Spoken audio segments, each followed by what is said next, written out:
My name is Emily Carter. I am 30 years old and I used to be a nurse in a New York hospital. Night shifts were always hard, but one night changed everything. There was a patient in our ICU, an old man named John Anderson. No family, no visitors, just him and the machines keeping him alive. I often sat with him just so he wouldn't feel so alone. One night his bed was empty. He was gone. I searched the entire hospital, the corridors, the cafeteria, even outside, but there was no sign of him. Yet his machines kept running, showing his pulse and heartbeat as if he was still lying there. Hours later, I returned, and there he was, calmly resting in bed. When I asked where he had been, he smiled and said, "I never left." 2 nights later, it happened again. This time I stayed. I watched as his bed went empty while the machines kept beeping. My eyes grew heavy. I blinked, and suddenly he was back. I asked, trembling, "Where did you go?"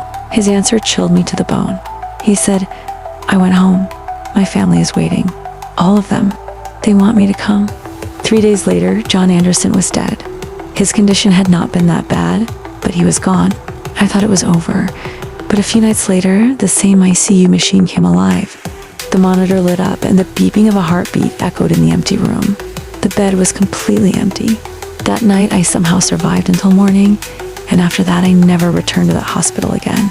But sometimes when I think about John, when I remember that patient and his words, I wonder what he really was.